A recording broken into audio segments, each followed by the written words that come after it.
La pauvreté est à l'ordre du jour. Vous savez que depuis une vingtaine d'années, même en Europe occidentale, et ne parlons pas des États-Unis, les pauvres deviennent de plus en plus nombreux et le fossé se creuse de plus en plus entre, d'une part, ce qu'on pourrait appeler d'une manière résumée évidemment, les riches, et d'autre part, les plus modestes qui accumulent des difficultés de tout genre. Le terme pauvreté est très souvent camouflé par un terme qui appartient à la novlangue et qui est celui de marginaux ou d'exclus de la société,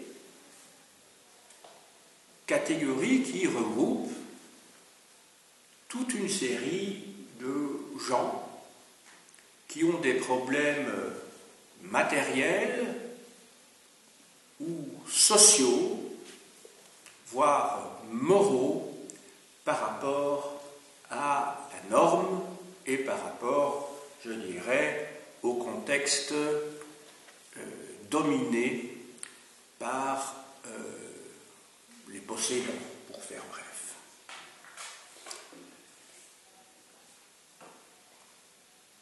Il m'a semblé intéressant dans ce cadre d'aborder le cas de l'Irlande et plus particulièrement de Dublin au début du XXe siècle.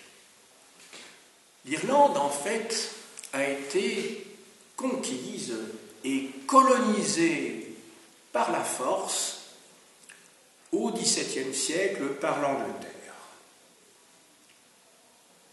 à l'époque de Cromwell principalement, donc à l'époque de ce qu'on appelle la République, le Commonwealth. Depuis lors, donc entre le XVIIe siècle et le début du XXe siècle, l'Irlande a été le parent pauvre de ce qui va devenir le Royaume uni.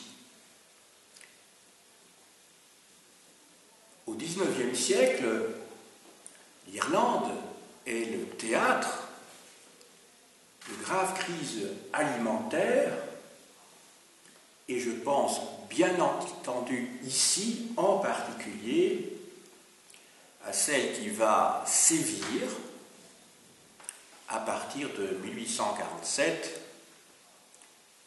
et que l'on appelle celle de la maladie de la pomme de terre qui va conduire à des centaines de milliers de morts et qui va conduire également à une émigration massive principalement vers les États-Unis. C'est d'ailleurs à ce moment-là que la famille Kennedy va partir sur un bateau de migrants. Cette famille a un destin qu'on connaît et que je ne développerai pas ici. Mais ces famines ne sont pas dues à un problème de manque de productivité des Irlandais. Des études ont bien montré que certaines de ces famines sont cyniquement organisées par des grands propriétaires fonciers britanniques et par des marchands britanniques également qui spéculent sur le prix du grain sur les marchés internationaux et plus particulièrement britanniques. Donc, lorsque nous arrivons à la fin du XIXe siècle, au début du XXe siècle, la situation de l'Irlande ne résulte pas d'une fatalité que l'on lirait plus particulièrement à ce peuple, mais bien parce qu'une politique d'exploitation, de domination a été systématiquement menée par la grande bourgeoisie protestante britannique sur ce monde de petits paysans catholiques. Je vous ai dit que mon champ d'action aujourd'hui sera celui de la ville de Dublin, qui est bien entendu la plus grande ville d'Irlande. Je vous ai fait 2 lignes du temps. La première sur le tableau de gauche, que je demanderai de montrer, reprend les principaux éléments qui sont liés à la pauvreté. Sur la ligne du temps qui se trouve sur le tableau de droite, j'ai indiqué les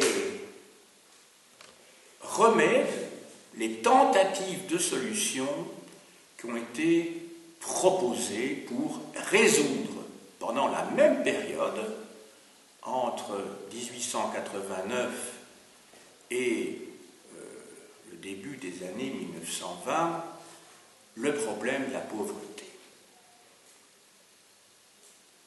Je vais peut-être tout de suite commenter ces 2 lignes du temps, quitte à anticiper très largement sur un propos qui va développer tous ces éléments pendant mon exposé.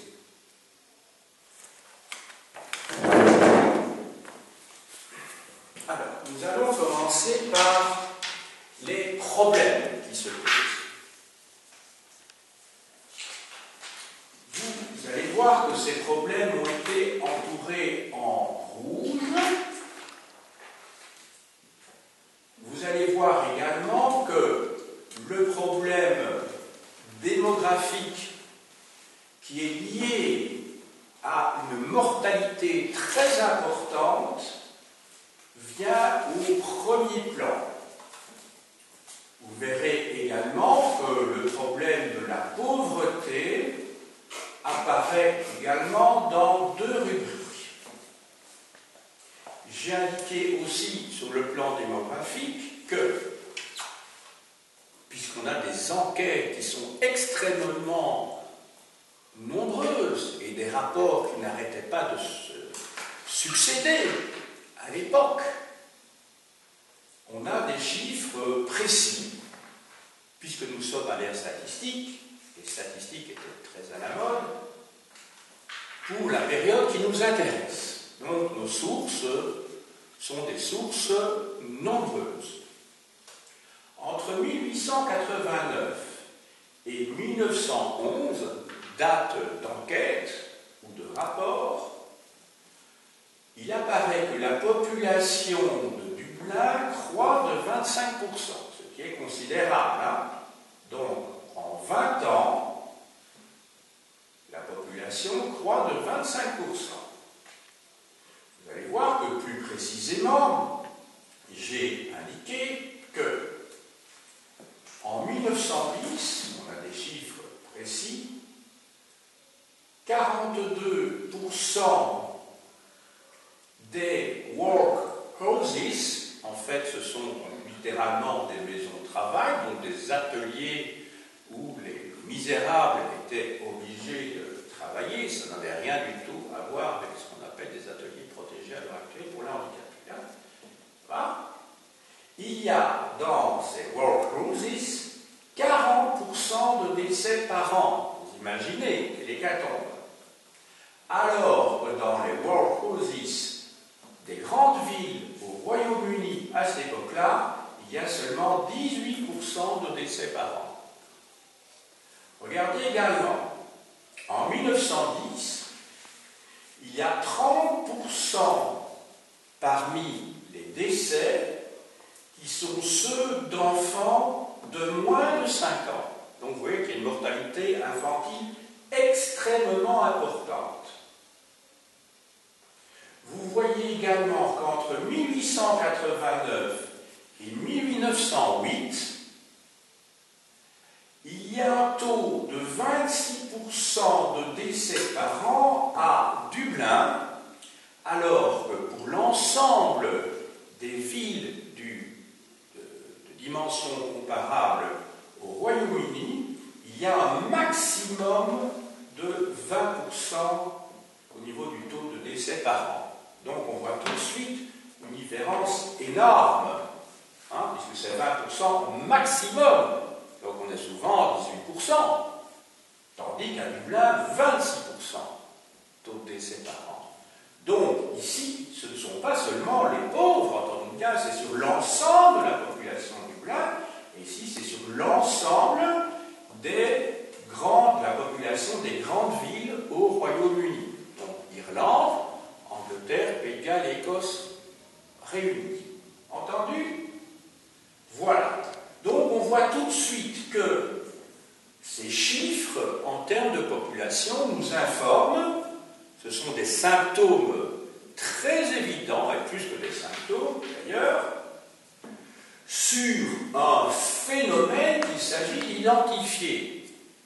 Étant donné le titre de cette leçon, vous vous rendez bien compte que la pauvreté est évidemment un facteur tout à fait majeur pour expliquer tous les chiffres que je viens d'énoncer ici. En 1911, la population est estimée à 300 000 habitants. Parmi celles-ci, il y a 63% d'ouvriers. Cassandra, s'il te plaît. Je t'avais demandé quelque chose, tu peux le ranger. 63% d'ouvriers, il y a 20% de chômeurs, et il y a 2% des habitants de la ville qui sont dans les workhouses, c'est-à-dire des ateliers pour la population la plus misérable.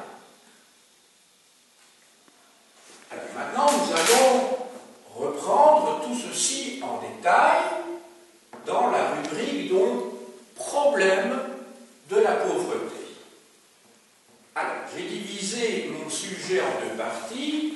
D'une part, les catégories socio-professionnelles, ensuite, les conditions de vie des pauvres.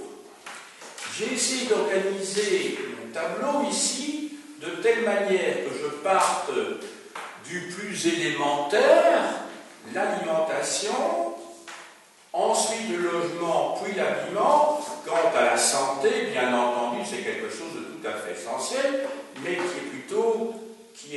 comment dirais-je, est le résultat de toute une série de facteurs qui précèdent. Je commence par les catégories socio-professionnelles. Il va de soi qu'il y a des catégories qui sont plus fragiles que les autres.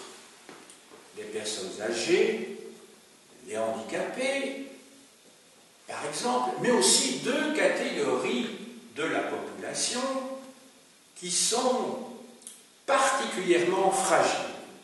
Ce sont les femmes et les enfants. Alors je commence tout d'abord par les femmes. Les femmes, en effet, ont un salaire dont le montant équivaut en moyenne à la moitié de celui des hommes. Première chose, pour un travail équivalent, je dis bien. Les femmes travaillent souvent comme domestiques, et les domestiques étaient très nombreux à cette époque-là, et quand elles ont de grosses difficultés, qu'elles ont des dettes, nombre d'entre elles tombent dans la prostitution. En ce qui concerne les enfants, beaucoup d'enfants doivent travailler. Ils doivent travailler très jeunes. Ces enfants sont souvent exploités par leurs parents qui ont besoin de leur rémunération pour effectivement joindre les deux bouts à la fin du mois. N'oubliez pas aussi qu'à cette époque-là, il n'y a pas de sécurité sociale. Et n'oubliez pas aussi que les enfants, une fois devenus grands, servaient de bâton de vieillesse à leurs parents qui ne bénéficiaient pas de pension et pas de soins de santé comme à l'heure actuelle, en partie remboursés. Dès qu'après la Deuxième Guerre mondiale, il y a un système qui a été mis en place, qui est le système du service de santé national. Qui fait que la médecine publique va devenir gratuite. Et ça, c'est 40 ans plus tard. Les enfants, quel métier exercent-ils? Eh bien, ces enfants sont souvent dans la rue. Ils rendent des petits services comme ça aux passants, cirer les chaussures, vous savez un petit peu ce que l'on peut trouver dans des pays que l'on peut visiter, si je puis dire, lorsqu'on voyage en Afrique, en Asie, en Amérique du Sud. Ce sont des petits vendeurs. Ils espèrent effectivement, qu'en vous ouvrant la porte, des choses comme ça, vous allez leur donner quelques pièces, quoi.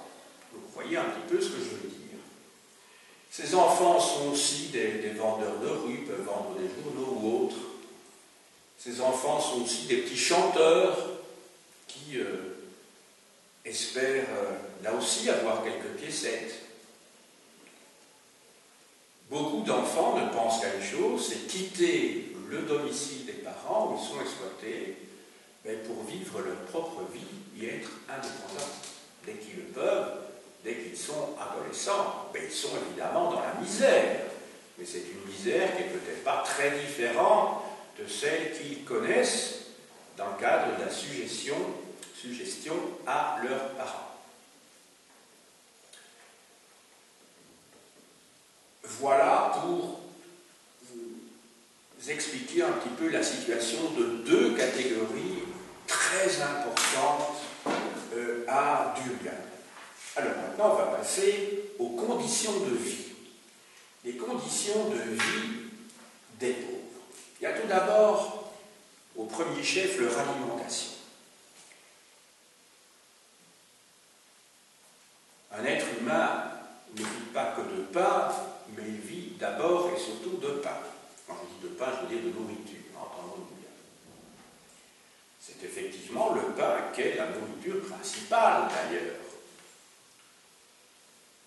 d'une grande partie de la population, et plus particulièrement des pauvres. La viande est extrêmement rare. Et quand ils en achètent, vous pensez bien que ce sont des bas morceaux. Ils mangent régulièrement du lard également.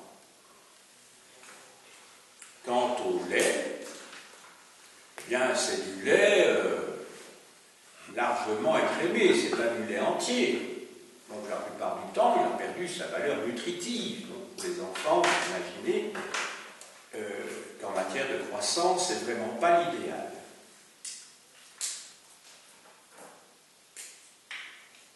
Maintenant, on verra ça plutôt en matière d'hygiène, on va voir aussi quels problèmes pose cette nourriture une fois qu'elle est passée par un certain nombre d'établissements. Maintenant, le logement, qui va être vraiment le cœur, je dirais, de mon propos.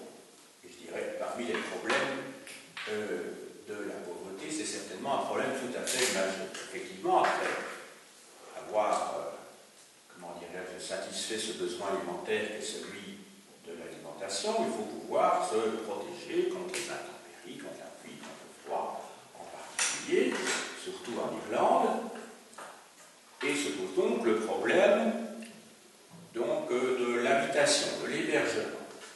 Les sans-abri, c'est la première catégorie, et vous voyez en cela que le sujet que j'ai choisi aujourd'hui n'a pas été pris par hasard, il est tout à fait d'actualité.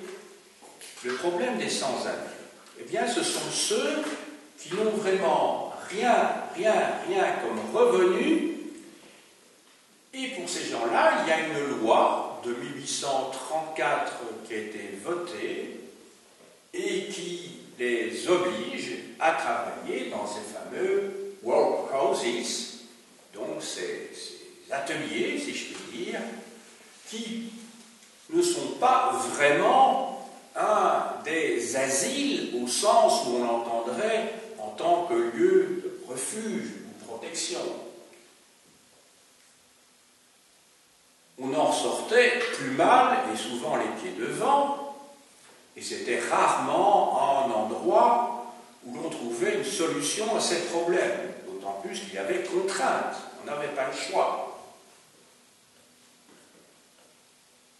En effet, dans ces workhouses, vous avez des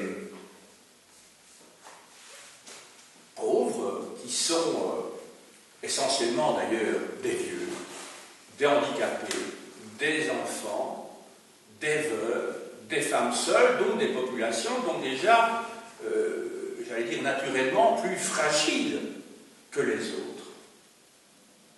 On ne trouve pas tellement d'hommes qui ont l'âge mûr. Si vous avez lu plutôt Oliver Twist de Charles Dickens, eh bien, vous vous souviendrez que Oliver Twist travaille dans une de ces workhouses.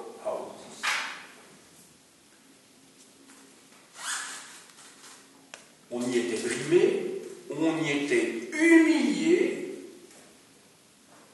et on en sortait donc complètement cassé sur le plan moral, sur le plan psychologique. Quant à l'aspect matériel, il faisait froid, on y mangeait mal, bon, ça ressemblait davantage à une prison qu'à un asile pour nécessiteux. Et alors, à côté de ces sans-abri, vous savez, vous avez ceux qui ont un petit revenu, un petit salaire, et qui leur permet d'être logés. On va voir qu'ils sont très mal logés, parfois.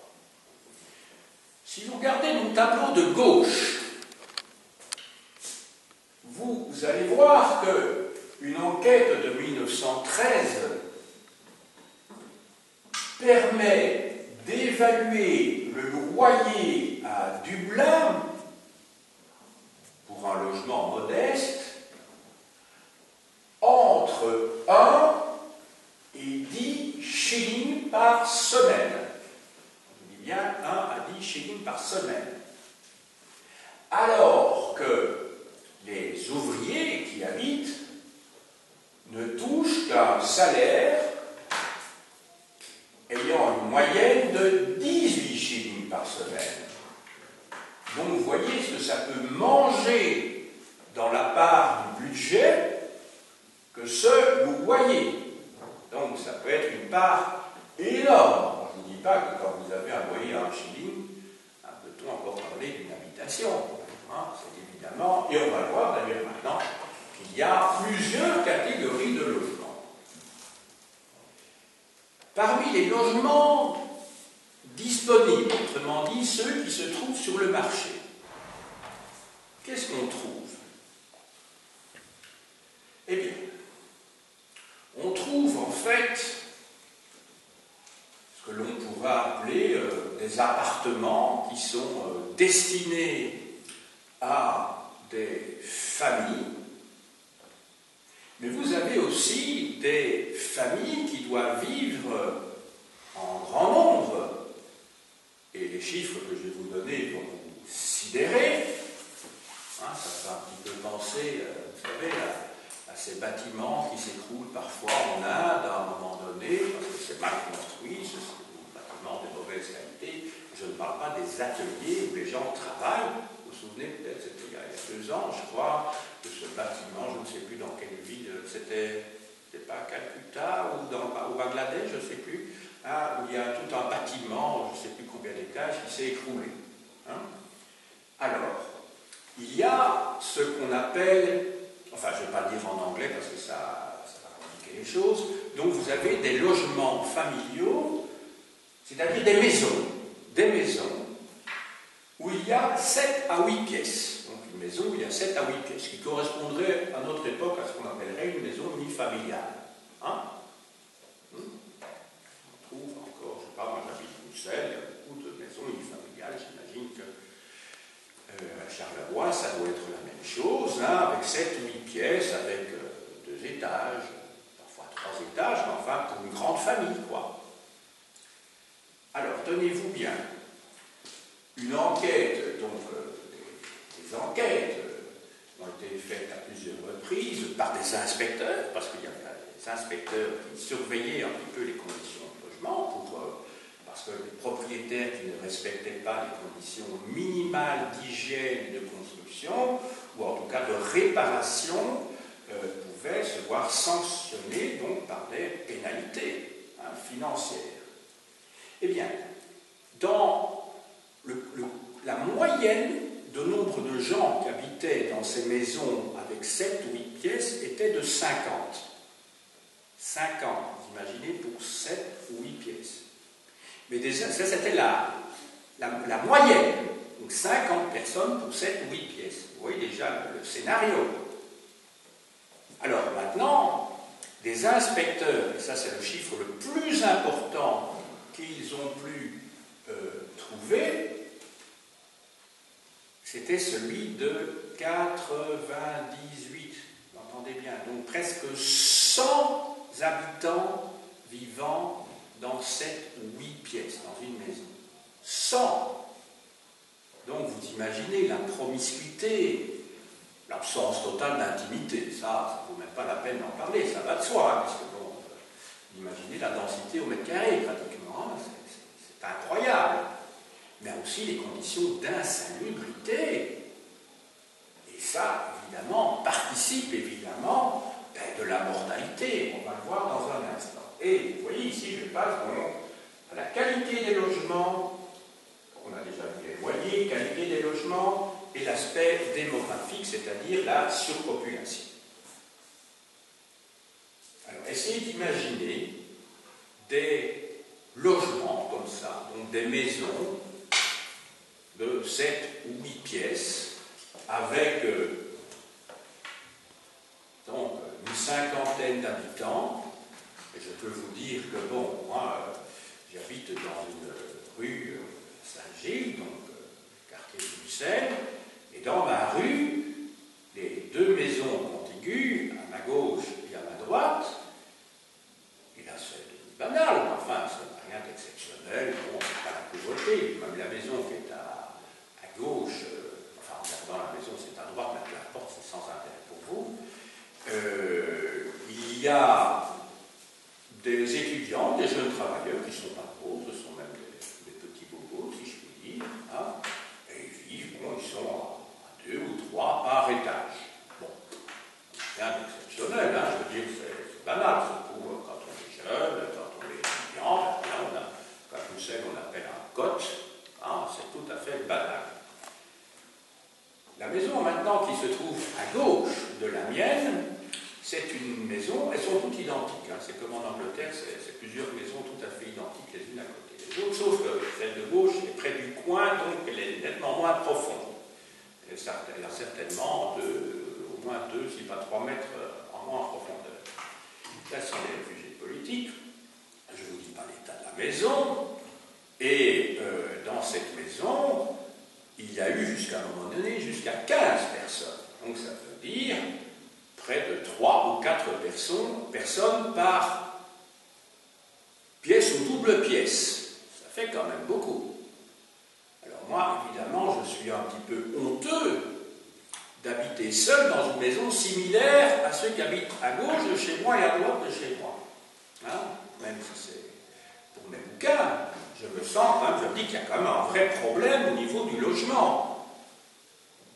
D'accord, il y a quelque chose qui ne va pas dans cette ville. Hein, il y a des gens qui ont les moyens d'avoir un espace, je ne vais pas dire vital, parce que, enfin, c'est pas un petit peu ça quand même, hein, où ils sont tout à fait à l'aise, et puis d'autres qui vivent dans la promiscuité, serrés les uns contre les autres. Enfin voilà. Donc ce problème du logement se pose dans toutes les grandes villes à l'heure actuelle, et je vous ai dit, le fossé se creuse de plus en plus entre ceux qui ont les moyens et ceux qui n'ont pas de moyens du tout. Alors, il y a aussi dans ces logements le problème évidemment des sanitaires, quelque chose qui est essentiel. Quand il y a des toilettes sur un palier pour 50 personnes, vous imaginez, comment voulez-vous que ces sanitaires puissent rester propres? Donc vous avez ce qu'on appelle donc une cuvette pour 50 personnes. Imaginez l'état de salubrité de cette toilette. Et ça, c'est dans le meilleur des cas, quand ces toilettes ne sont pas dans une cour à l'extérieur, où on doit se rendre. Donc vous voyez, donc vous imaginez que ça ne pousse pas du tout à ce que l'hygiène soit respectée. Alors en plus ça, l'intimité des femmes, etc., bon, n'en parlons pas. Donc ce sont des conditions de vie tout à fait épouvantables. Alors maintenant, dans le quartier où les gens vivent, il y a aussi des problèmes quant aux bâtiments professionnels qui se trouvent à proximité. Vous imaginez les gens qui vivent près d'abattoirs, près de laiteries, par exemple, ou près d'ateliers, où il y a des produits un peu bizarres qui sont utilisés. Vous devez imaginer que dans les laiteries, par exemple, les employés, en particulier dans les compagnies privées, où il y a beaucoup plus de laxisme, où les inspections sont plus rares, vous imaginez évidemment que les employés ne se lavent pas les mains quand ils produisent le lait. Je vais vous donner une petite anecdote à ce sujet. Lorsque je me suis rendu à New Delhi, évidemment on ne peut pas comparer, quoique pourquoi pas.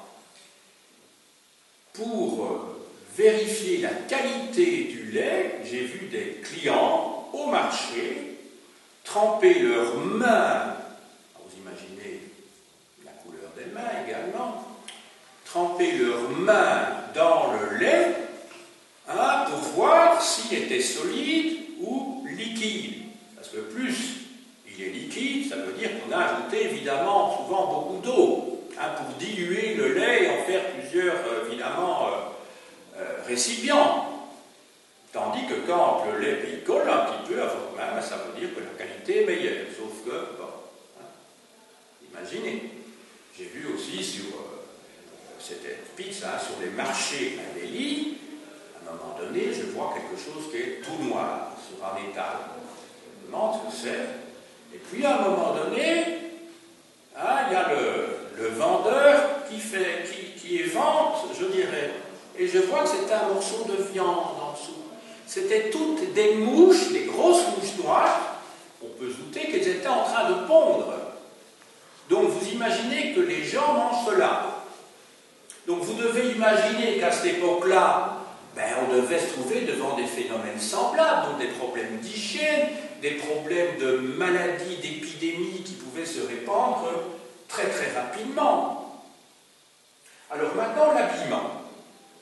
Oui, donc 1, on se nourrit, 2, on essaie d'avoir un toit, puis 3, il faut quand même essayer de s'habiller, pas tellement évidemment, et certainement pas pour l'apparence, mais surtout pour avoir chaud. On est quand même en Irlande, je vous le rappelle.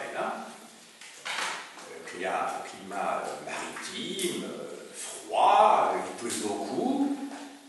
Alors l'habillement. Les pauvres achètent des vêtements de seconde main.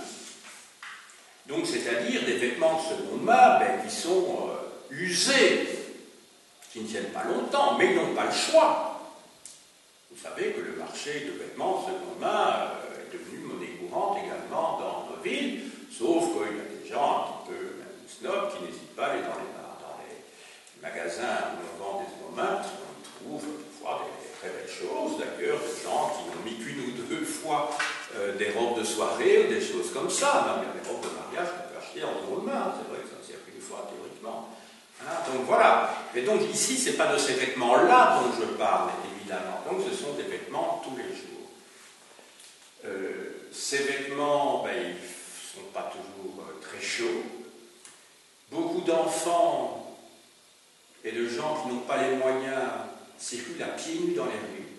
Donc ils n'ont pas les moyens de se payer des chaussures. Vous savez que les chaussures, c'est quand même un petit budget.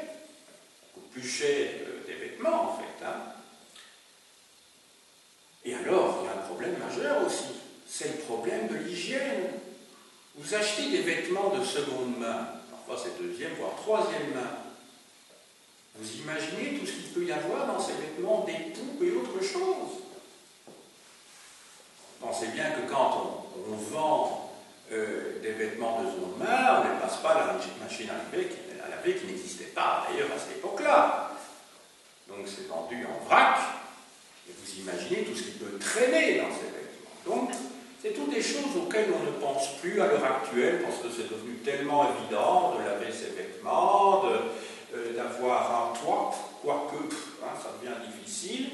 L'alimentation, bon ça, théoriquement on ne meurt plus de faim en Belgique, mais il y a des gens qui meurent de faim. En tout cas, il y a des gens qui meurent de froid. Ça c'est sûr aussi en hiver. Hein, on voit chaque année, lorsque le thermomètre est en dessous de 0 qui gèle.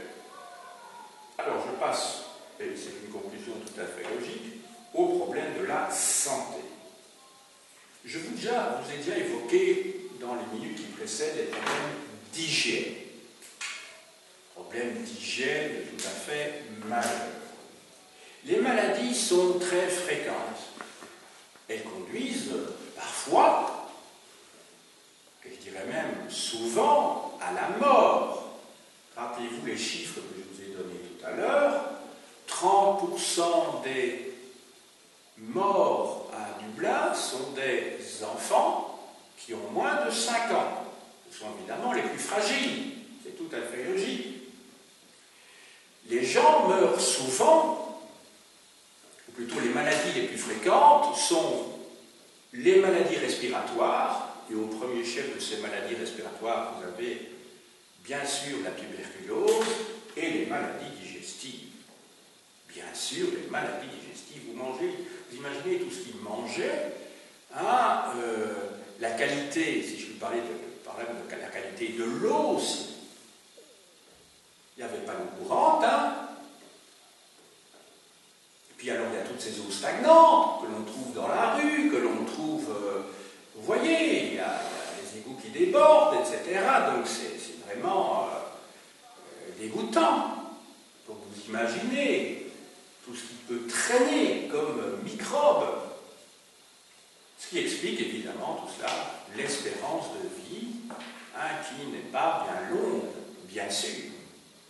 Et là, on voit une différence évidente, majeure, entre la population, je dirais, de type bourgeoise, donc je pourrais vous trouver les chiffres, là, que j'ai cherché, comme ça je vous donne des chiffres tout à fait précis, mais je ne mémorise pas tout ça, évidemment. Ce ne serait pas possible.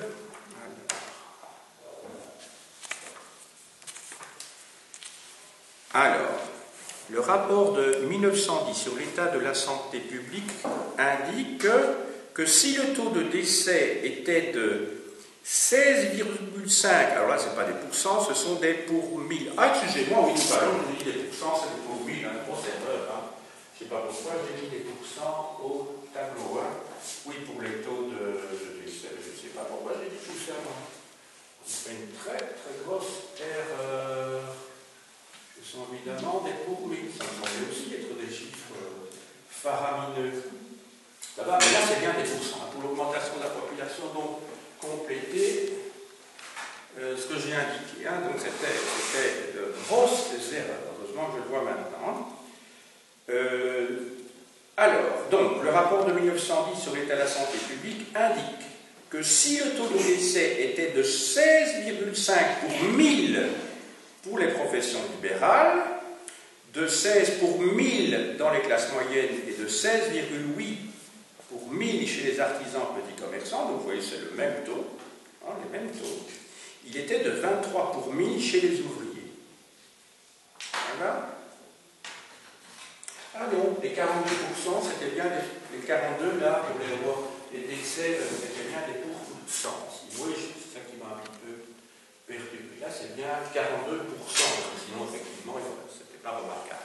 C'est bien 42% de décès par an dans les workhouses. Vous imaginez, hein, donc ça veut dire que quand on prend 100 personnes qui sont dans un de ces ateliers, et bien à la fin de l'année, hein, il y en a 40%, hein, donc oui, 42% qui sont morts dans le courant de l'année. Donc là, voilà.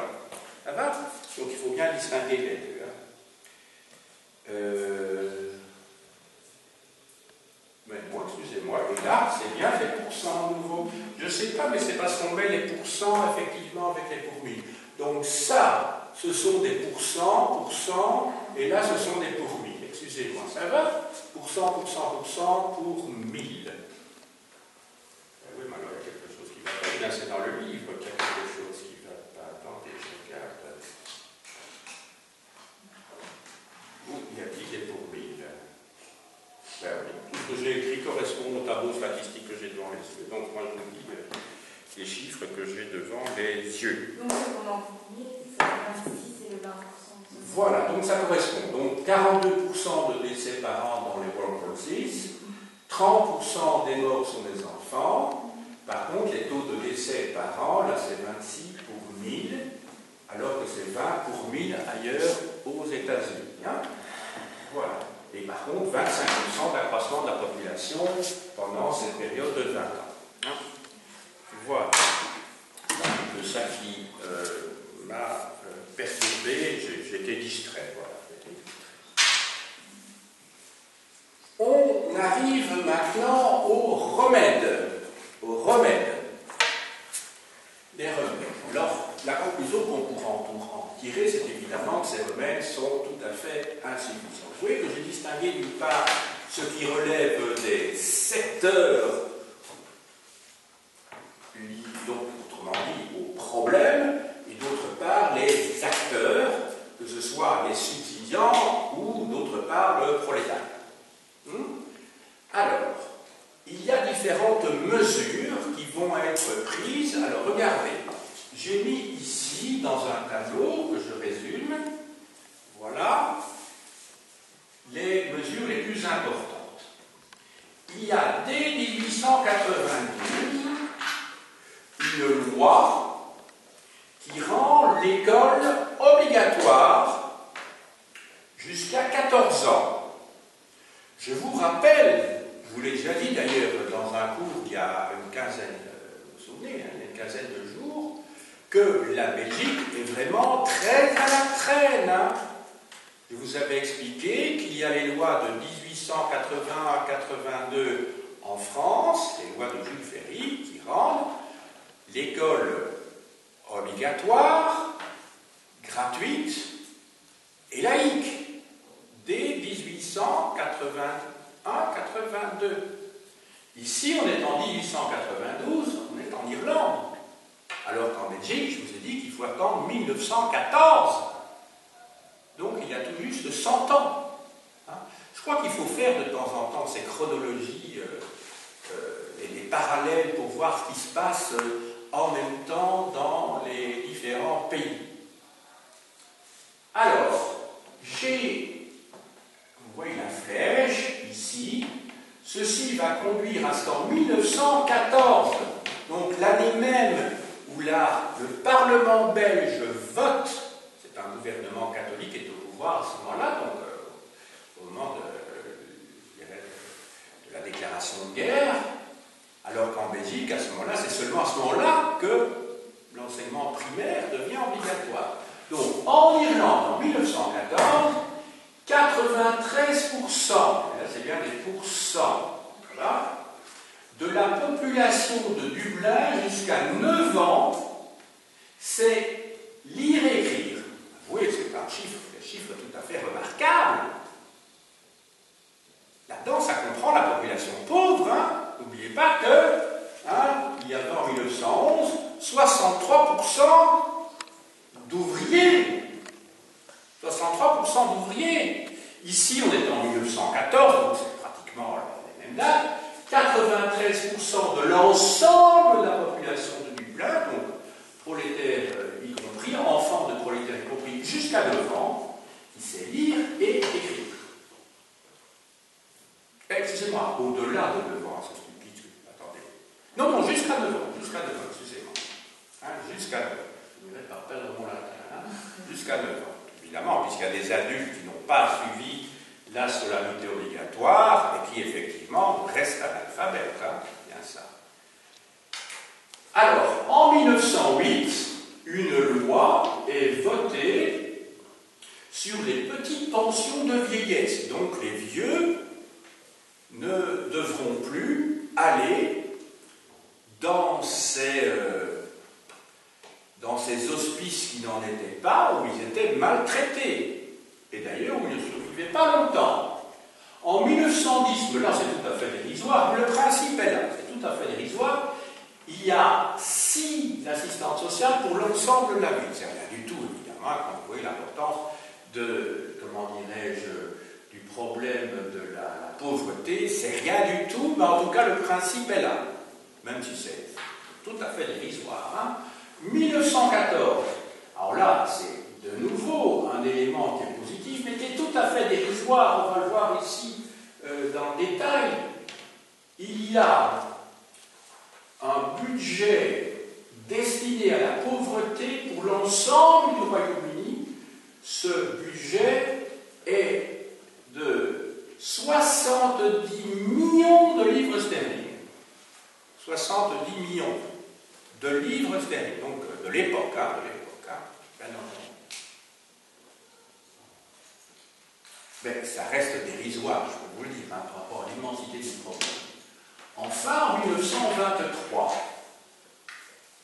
la loi sur les pauvres, dont je vous ai parlé au début du cours, est supprimée. Cette loi sur les pauvres, qui obligeait les nécessiteux à travailler donc dans ces fameux ateliers et où les conditions de vie, tant sur le plan matériel que sur le plan psychologique, étaient tout à fait déplorables.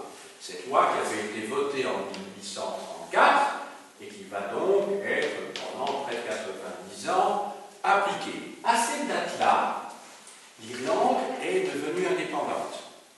Alors que pendant tout mon exposé, je vous ai parlé de l'Irlande à l'époque, lorsqu'elle est sous domination britannique. Et je vous ai dit qu'il s'agit d'une véritable colonie. Dans les manuels scolaires, vous verrez toujours qu'on parle de la question irlandaise pour le XIXe siècle.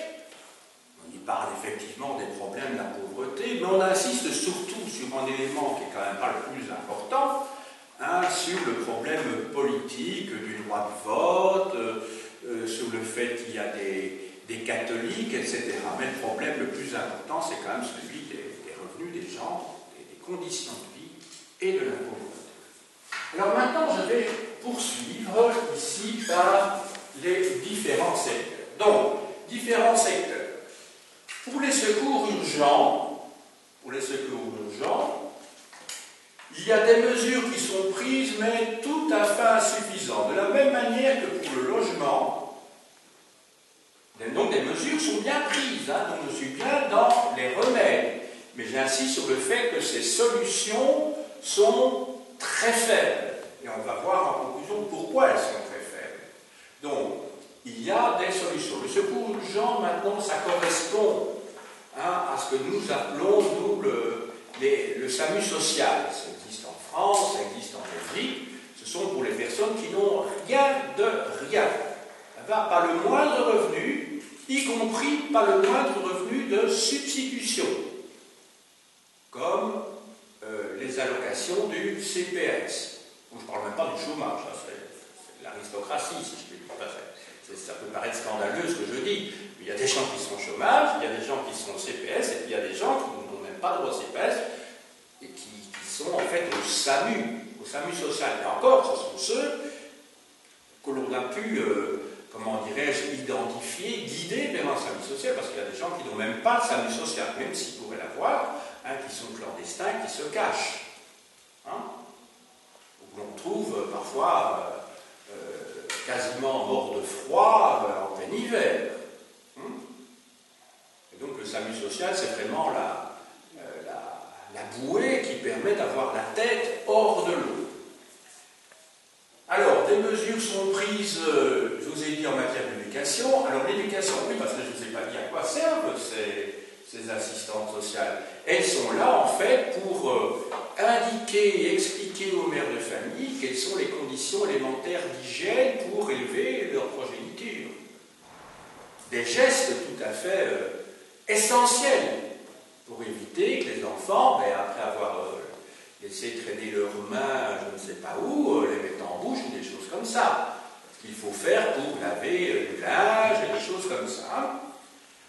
L'école, j'en ai parlé. Alors, il y a aussi une législation qui est prise, mais qui est prise trop tard et de manière insuffisante concernant le travail des enfants.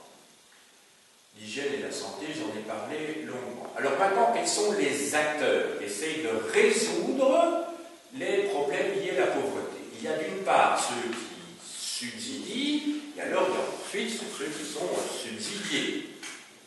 Alors parmi les subsidiants, il y a les pouvoirs publics. Je vous ai indiqué tout à l'heure quel était le montant alloué, ou en tout cas que l'on trouvait dans le budget de l'État britannique, 70 millions de livres sterling par an. Les pouvoirs publics légifèrent également, donc non seulement ils ont un budget, mais ils légifèrent. Ces législations sont souvent mal appliquées faute de moyens, en particulier dans le domaine du logement. Pourquoi? Eh bien parce qu'il faut des inspecteurs. Et les inspecteurs sont beaucoup trop peu nombreux. C'est le même problème que pour les assistantes sociales. Sauf que le principe est là. Donc les choses vont s'améliorer progressivement, mais plus tard.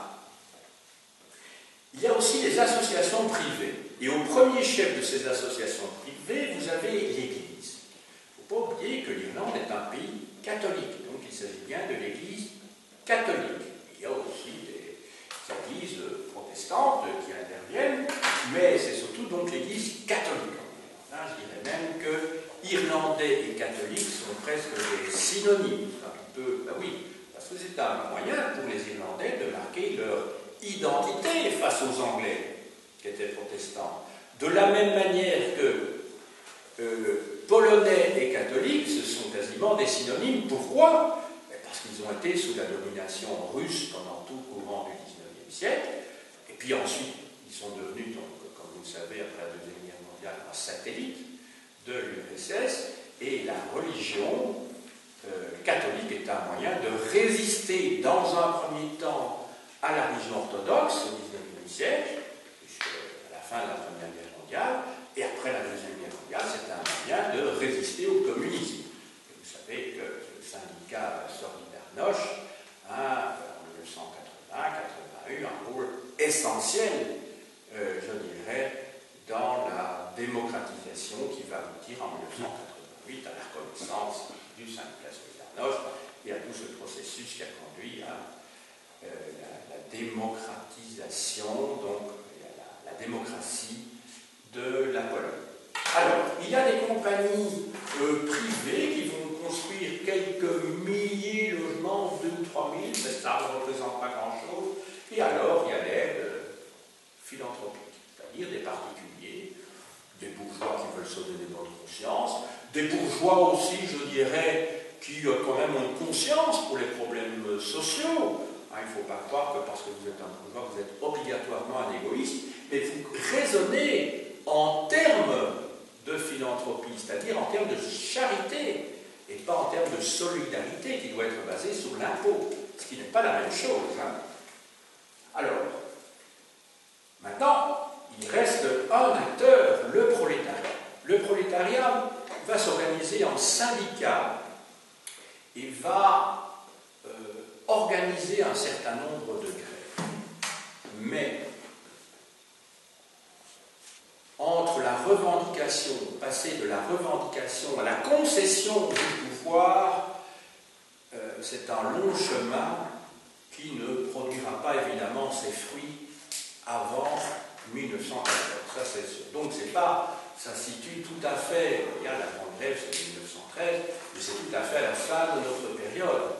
Donc ceci s'explique par quoi? Eh bien parce qu'il y a un rapport de force, comme toujours en matière socio-économique, qui fait que, ben, voilà, la classe ouvrière, elle a beau s'organiser, elle reste malgré tout dépendante de ce rapport de force qui est en faveur de la bourgeoisie et d'un État bourgeois. Vous voyez très bien ce qui se passe en Belgique. Voilà, nous sommes mardi. Vous avez entendu certainement il y a eu Caterpillar il y a quelques semaines. Voilà, il y a eu AXA aussi. Et maintenant, hier, il y a l'ING qui annonce la suppression de plusieurs milliers d'emplois. Et alors, on a entendu des propos sidérants de la part des administrateurs délégués, en tout cas celui des Pays-Bas, qui a dit, voilà, c'est quand il y a une embellie dans l'économie qu'il faut réparer le toit, mais ça veut dire on restructure, autrement dit, parce que vous avez remarqué que le langage patronal est toujours un langage très édulcoré, donc on parle de stratégie, de restructuration, enfin, licenciement sec en fait. C'est de cela dont il s'agit. Pourquoi? Parce qu'il y a des ordinateurs, parce que les gens ils préfèrent faire du home banking maintenant.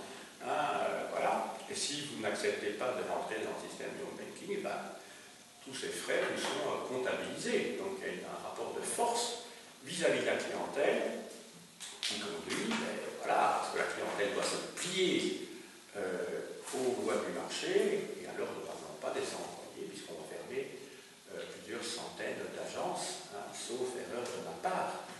Voilà. Qu'est-ce que vous voulez faire face à ça? Bon, on peut faire des tas de choses, mais enfin ici je ne suis pas là pour proposer des solutions, je sortirai de mon rôle de professeur d'histoire. Donc, résultat de tout cela, c'est que les moyens sont insuffisants.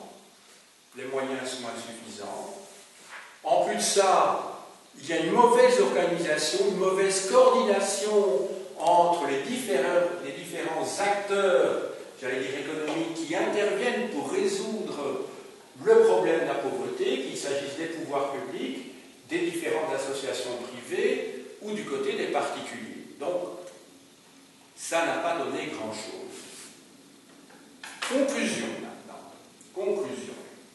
Alors, la conclusion, ou plutôt les conclusions qu'on peut en tirer, c'est que, tout d'abord, je rappelle ce que j'ai dit tout à fait à la fin, c'est qu'il y a un problème de coordination, il y a un problème d'insuffisance des moyens, et aussi, il y a donc ce problème de rapport de force entre la bourgeoisie d'une part et le prolétariat de l'autre.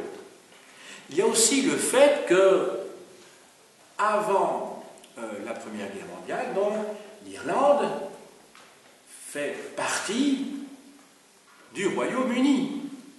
C'est seulement après la Première Guerre mondiale que l'Irlande se constitue en État libre d'Irlande, mais même après la Première Guerre mondiale, les problèmes sont entiers. Même si l'Irlande ne se trouve plus dans une situation de colonie par rapport au Royaume-Uni. J'espère en tout cas, dans ce cours, vous avoir montré que le problème de la pauvreté, pour être bien compris, nécessite d'avoir un regard rétrospectif, ce qui permet peut-être d'identifier aussi un certain nombre de problèmes et des tentatives de solutions qui ont été apportées dans le passé. Je crois qu'il est indispensable, dans le cadre de l'histoire générale, d'insister sur la place qu'occupe l'histoire sociale, c'est beaucoup plus important pour vos adolescents de leur faire des cours d'histoire sociale plutôt que des cours d'histoire politique. À mes yeux, en tout cas, il faut évidemment faire des cours d'histoire politique. Mais n'oubliez pas que la politique, c'est quand même relève de la superstructure, tandis que l'histoire sociale, c'est la vie de tous les jours, c'est la vie des gens, quoi. Ça les forme également à des problèmes contemporains, en leur permettant de prendre des distances et donc d'avoir un regard critique sur la situation actuelle, ce qu'ils ne peuvent peut-être pas faire parce qu'ils sont les yeux dessus. Plutôt, on ne leur en parle pas, tout simplement. Sauf pour ceux qui choisissent l'option sciences sociales, justement. Voilà. Donc, il me reste à vous présenter très peu d'ouvrages. Ça change d'habitude, parce que tout simplement, l'Irlande est un pays qui est, hélas, absent des programmes. On trouve plus difficilement des ouvrages sur l'Irlande, on en trouve, mais enfin, c'est vrai que ça ne se trouve pas sur tous les rayons de bibliothèque. Donc je vais vous montrer simplement des ouvrages qui peuvent vous être utiles ou qui illustrent en tout cas ce que fut Dublin au début du siècle passé. Alors, l'histoire du Royaume-Uni de Roland Marx, chez Armand Collin dans la collection U. Alors, l'ouvrage qui a constitué évidemment la Bible, je dirais, pour ce cours, c'est en fait un ouvrage publié en 1991, donc il y a 25 ans, mais qui reste un excellent ouvrage sur la question, qui s'intitule Dublin 1904-1924, réveil culturel, révolte sociale, révolution politique, un patriotisme déchiré, édité par les éditions Autrement dans la collection Mémoire. C'est le numéro 6 de cette collection. Donc c'est un excellent ouvrage pour aborder donc le sujet et même l'histoire de l'Irlande tout court, et plus précisément de Dublin, dans le premier quart du XXe siècle. Alors, il y a des incontournables.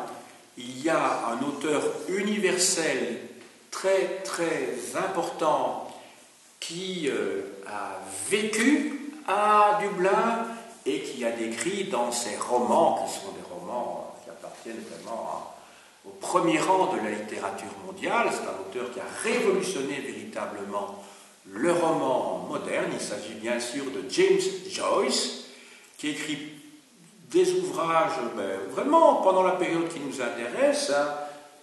Deux de ses grands ouvrages datent de 1914, il y en a un autre de 1922. Les deux ouvrages de 1914 sont d'une part en français, donc Jean de Dublin et Dédalus, et enfin il y a Ulysse en français qui date de 1922. Donc on est tout à fait dans notre période. Alors dans ces romans, il décrit vraiment la population de Dublin, même si cet auteur son intérêt ne se trouve pas évidemment dans cette description. Il a des qualités stylistiques, il a repensé tout à fait le roman moderne.